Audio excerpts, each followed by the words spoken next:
Өнөөдрийн хичээлээр бид IELTS speaking part.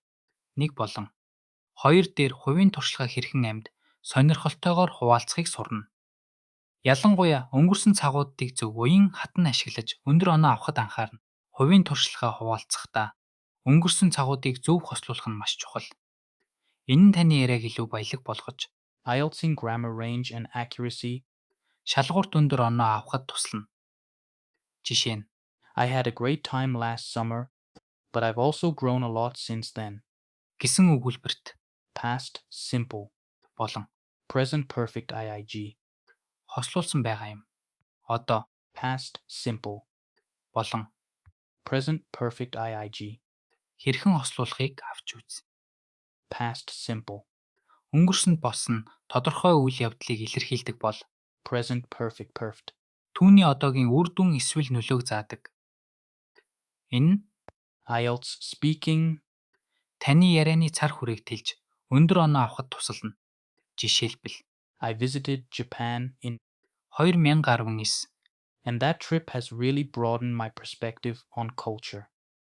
эсвэл I started learning guitar a year ago and I've become much more patient since then. гэж ярьж болно. Хувийн туршлагаа илүү сонирхолтой өндөр түвшинд илэрхийлэхэд тохирох зарим үгсийг авч үзье. Eye-opening. Энэ нүд нээсэн шинэ ойлголт өгсөн гэсэн утгатай. Profoundly. Гэдэг нь гүн гүнзгий ихээхэн гэсэн утгатай. Харин Invaluable. энэ үнэлж баршгүй маш үнэтэй гэсэн утгыг илэрхийлнэ. Эдгээр үгсийг хэрэглэснээр Lexical resource IN. оноо нэмэгдэнэ. Одоо бид Band. 6.1 болон Band. 7.5 түвшний хариултуудын ялгааг авч үзье. Band. 6.1 хариулт нь I went to university. It was good. I learned many things.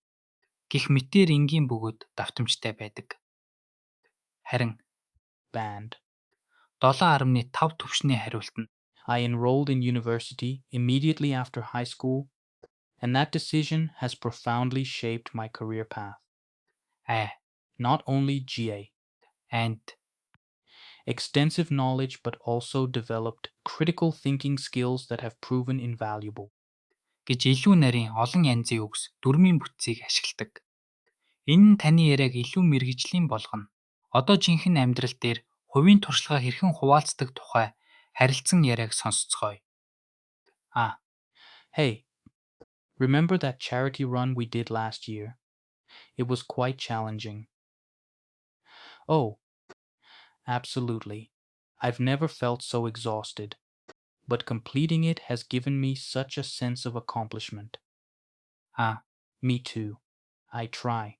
And For months, and I've realized how much I can achieve when I set my mind to something. энэ харилцан ярианд Past simple. болон Present perfect IIG. байгалийн байдлаар хослуулсныг анзаараарай. Одоо та өөрийн туршлагаа хуваалцах дасгал хийцгээе. Describe a memorable experience from your childhood. What impact has it had on you? Энэ асуултад хариулахдаа Past simple ear. үйл явдлыг, Present perfect ear. түүний одоогийн нөлөөг тайлбарлаарай. Энэ нь таныг IELTS speaking D. илүү уян хатан дүрмийн хувьд баялаг хариулт өгөхөд бэлдэнэ. Өнгөрсөн цагуудын өөр нэг чухал хослол бол Past continuous. болон Past simple. юм. Past continuous. Өнгөрсөнд үргэлжилж байсан үйлчлийг заадаг бол Past simple. тэр үйлчлийг тасалтуулсан гинтийн үйл явдлыг илэрхийлдэг. Жишээ нь I was walking home when I suddenly saw a rare bird. энэ нь таны яриаг илүү динамик, сонирхолтой болгодог. Өнөөдрийн хичээлээр бид хувийн туршлагаа хуваалцахдаа өнгөрсөн цагуудыг хэрхэн үр дүнтэй хослуулахыг сурлаа. Эдгээр дүрмийн бүтцүүдийг өдөр тутмын яриандаа байнга ашиглаж дасгал хийгээрэй. Ингэснээр таны IELTS speaking I. оноо заавал нэмэгдэнэ. Баяртай.